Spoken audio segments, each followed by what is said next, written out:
আমাদের সাথে প্রশাসন ভালো ব্যবহার করেছেন, আমাদের বক্তব্য শুনেছেন, আমাদেরকে আশ্বস্ত করেছেন। সেই জন্য আমরা কিন্তু এখনো পর্যন্ত প্রশাসনকে যেমন ভরসা করে যাচ্ছি, আগামী দিনেও যাব। আমার বলার বক্তব্যটাই, আমার কাছে খবর আসলো সিআইডি সেনা নাকি আমাদের বাড়িতে আসছে। এবার বলা যাচ্ছে আপনাদেরকে, গ্রামবাসীকেও বলা যাচ্ছি, এই সিআইডি সেনা হোক আর সিবিআই সেনা হোক, যে আসবে বাড়িতে আগে আইডি কার্ডটা চেক করবেন। কি করবেন? আগে আইডি কার্ড চেক করবেন। আপনি কে? আপনার আইডি কার্ড দেখান। যদি না দেখাতে পারে, ভদ্রভাবে ঘরে বসে পানির বোতল দিয়ে তাকে দরজার মধ্যে তালা মেরে ঘরের মধ্যে রেখে দেবেন। তারপরে আমাদেরকে বলবে জিয়াদি আসতে পারে। কিন্তু আমি খবর পেলাম, যে আমাদের সাথে যোগাযোগ হয়েছে, আমরা যেই বললাম ওনার আইডি কার্ডটা দেখতে চাও তো, তখন সুর করে পালিয়ে গেল। ভয়ের বাতাবরণ করার চেষ্টা হচ্ছে।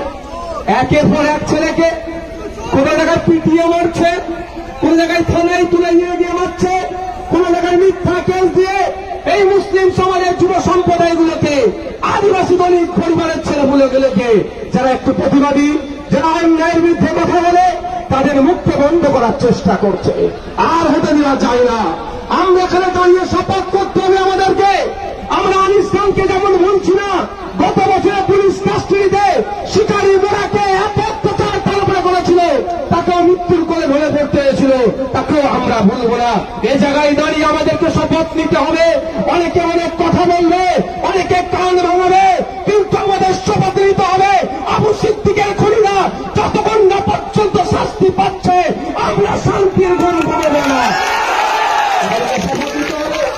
আমরা চাই না আগামী দিনে এই ধরনের কোন মায়ের কোন খালি হোক, কোন শিকারী মোড়ার মতো কেউ হত্যা পুলিশ কাস্টডিতে, কোন আবু সিদ্দিকের মতো কারো ভাইপো হারা হোক, আচ্ছা, এটা আমরা চাই না। তাই উপস্থিত জনগণ, আপনাদের উদ্দেশ্যে বলবো, আমরা যেভাবে কোর্টের দ্বারস্থ হয়েছি, আমাদের সম্মানীয় যারা অ্যাডভোকেট আছেন, তারা আইনি লড়াই করছেন।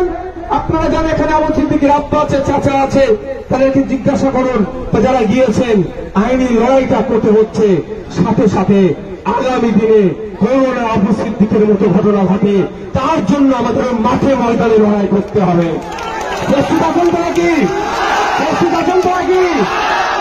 আর একটা কথা, আমি যখন আসছিলাম, আমার কাছে একটা ফোন গেল, আমাদের এখান থেকে নাকি কেউ পুলিশকে দেখে তেড়ে যাচ্ছিল। এটা কখনোই কাম্য নয়। এটা হতে পারে আমি এসেছি মধ্যখান থেকে ওই প্রশাসনদেরকে বাঁচানোর জন্য, ওই কি সাব ইন্সপেক্টর কি আছে, রাজদীপ সরকার না হালদার কি আছে, ওকে বাঁচানোর জন্য, কেসের মাইন্ডকে ডাইভার্ট করে দেওয়ার জন্য কি করতে পারে, তার এই ভিড়ের মধ্যে তাদের লোক ভুলে দিয়ে পুলিশের প্রতি খারাপ ব্যবহার করতে পারে। এটা কোনোভাবেই কাম্য নয়। এই কাজ যারা উৎসাহিত করছে তাদেরকে চিহ্নিত করতে হবে।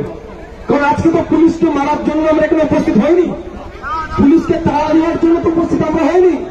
আমরা আমাদের ভাইয়ের খুনিদের বিচারের দাবিতে এখানে উপস্থিত হয়েছি। সুতরাং এখানে যারা আমাদের মধ্যে থেকে এই ধরনের অন্যায় কাজ করার চেষ্টা করছে, তাদেরকে কি করতে হবে?